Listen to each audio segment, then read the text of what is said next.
हर हर महादेव, जय मा भगवती।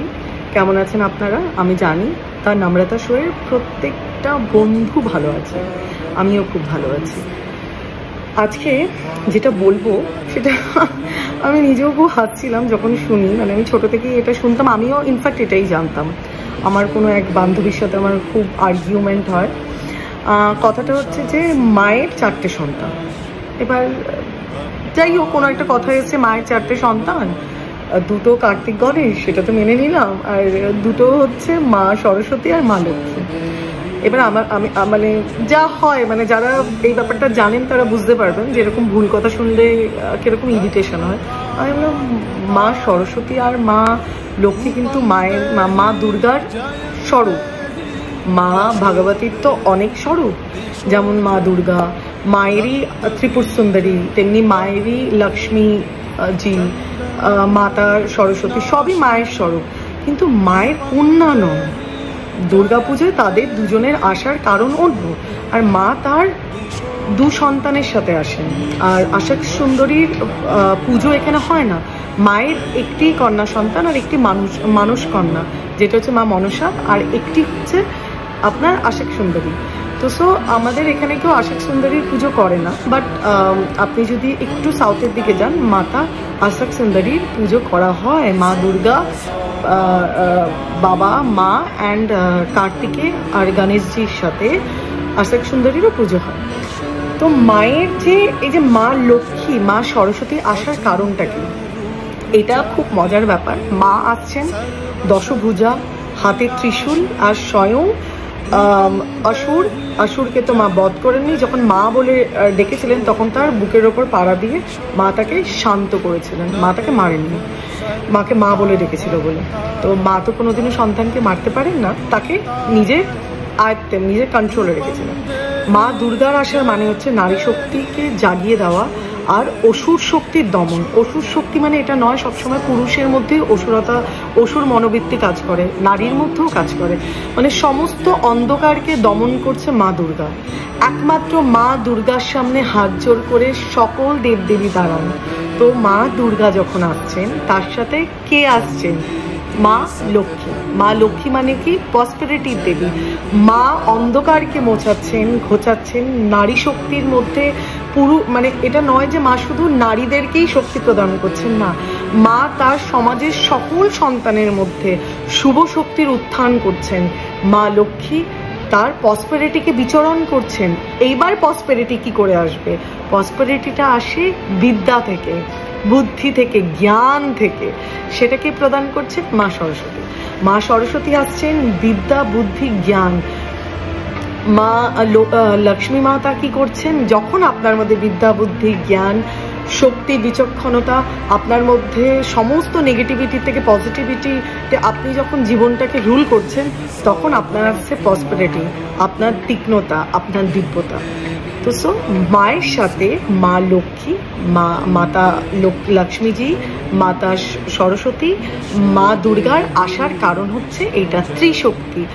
ত্রিশক্তি মানে হচ্ছে একটা হচ্ছে বিদ্যা, বুদ্ধি, জ্ঞান, একটা হচ্ছে আপনার শরীর ভেতরের সমস্ত অসুরতাকে দমন করা, সমাজের সমস্ত নেগেটিভিটিকে মোচন করা, সেটা হচ্ছে আদিশক্তি মা দুর্গা। আর তারপর কি আসছে? প্রসপেরিটি, পয়সা, টাকা পয়সা, সুখ, শান্তি, যেটা ছাড়া মেটেরিয়াল ওয়ার্ল্ডে আপনি চলতে পারবেন না। তো সো আর কার্তিকেয়জি আসছেন তার তীক্ষ্ণ, তার ভীষণ ফোকাস, মানে মনোসংযোগ, এবং কার্তিকে হচ্ছেন ভীষণ ধ্যান। আর উনি যেটাই করেন না কেন খুব কনসেন্ট্রেশনের সাথে উনি সেটাকে রিপ্রেজেন্ট করছেন, অ্যান্ড আপনার রাহুকে হরণ করছেন।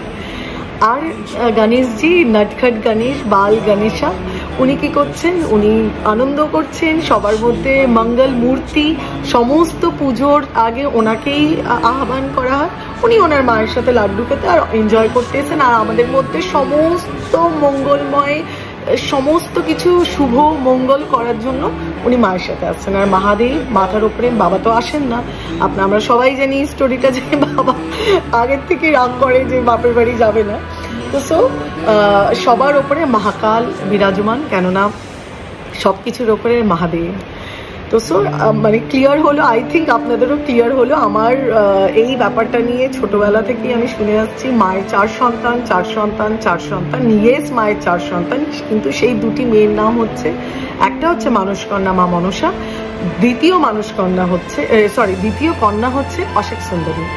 তো সো আপনাদের আই থিঙ্ক এই ভুল ভ্রান্তিটা চলে গেছে, কেননা ত্রিশক্তি যখন আসছেন, ত্রিশক্তির যখন পুজো হচ্ছে, তখন এই যেই কারণগুলো আমি বললাম যার জন্য আসা, সেগুলো পূরণ হচ্ছে।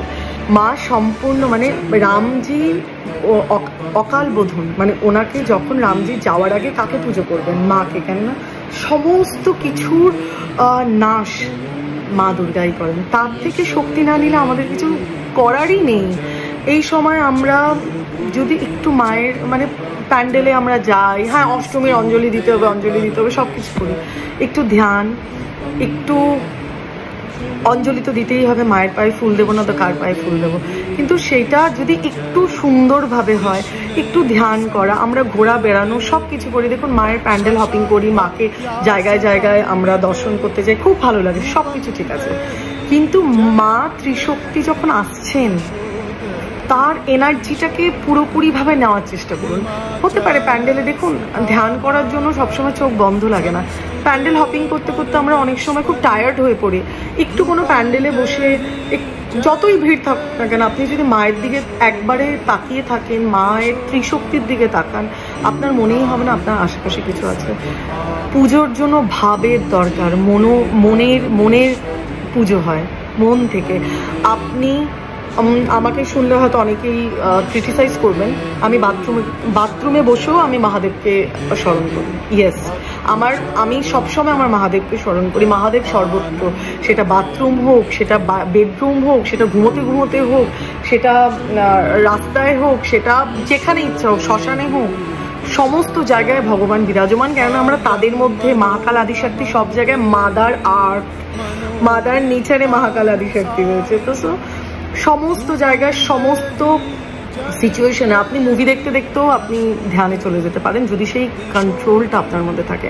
একটু এই ত্রিশক্তির এই এনার্জিটাকে নিন, এই অকাল বোধনের এনার্জি অনেক বেশি, এই নবরাত্রির এনার্জি অনেক বেশি। এটা আমাদের রামচন্দ্রের পুজো, প্লিজ এই এনার্জিটাকে নিন, আর আপনি দেখুন আপনার পুরো বছরটা কি ভালো যায়। প্ল্যানেটস কখনো খারাপ হয় না, আমরা খারাপ হই, আমরা সেটাকে খারাপ করি। এই ছোট ছোট জিনিসগুলোকে মেনটেন করে, একটু ধ্যান করে আমরা সমস্ত কিছু করতে পারি, সমস্ত কিছু। অনেস্টলি স্পিকিং, আমার হাতে কোনো আংটি নেই, আমার হাতে কোনো ক্রিস্টাল নেই, আমি কোনো গলায় তাবিজ বা মাদুলি বা কিচ্ছু করি না। আমার অরাতে সব কিছু আছে, আমার ধ্যানে সব কিছু আছে, আমার চাকরাজে সব কিছু আছে। আপনারাও করুন, কোনো বাবা মা তন্ত্র মন্ত্র যন্ত্রের দরকার নেই। আপনাদের সবার মধ্যে মহাকাল মা ভগবতী ডিএনএ আছে। আমরা সবাই তার থেকেই সৃষ্টি। অতএব এটাই বলুন, মা বাবা আপনার ডিএনএ, আমি আপনার সন্তান। আমার জীবনটাকে আপনি দেখে নিন, আপনার কথা মতো আপনাকে উৎসর্গ করেই আমরা চলবো। পদ্ধত লাইফ কখনো জীবনকে সুন্দর করে না। আপনার ইয়াং জীবনের স্ট্রাগলটা একটা অন্যরকম, শেষ বয়সের কষ্টটা নেওয়াটা অনেকটাই কষ্টকর। প্লিজ ভালো থাকবেন, ভালো রাখবেন, অ্যান্ড আমার কথা শুনুন, লাইক শেয়ার সাবস্ক্রাইব করে দিন, সবার কাছে পৌঁছে দিন, আর ধ্যান করুন। রোজ টাকা দিয়ে ধ্যান করার দরকার নেই, একটু শিখে নিন, আপনি নিজেরাই করতে পারবেন। ভালো থাকবেন, ভালো রাখবেন, think positive, act positive, be positive. হর হর মহাদেব, জয় মা ভগবতী।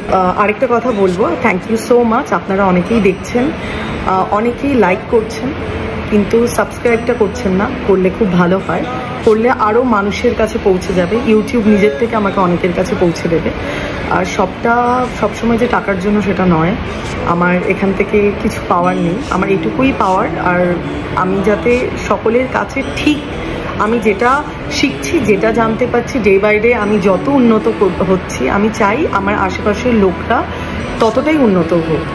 আপনারা লাইক শেয়ার সাবস্ক্রাইব করুন, আপনারা আরও মানুষের কাছে আমাকে পৌঁছে দিন। আমি যতটা শিখবো আমি ততটা আপনাদের কনভে করবো, আর ঠিকঠাক কনভে করবো। আপনারা আমার প্রত্যেকটা ওয়ার্ড যাচাই করে দেখতে পারেন। ভালো থাকবে, ভালো রাখবেন। अचिंत्य रूप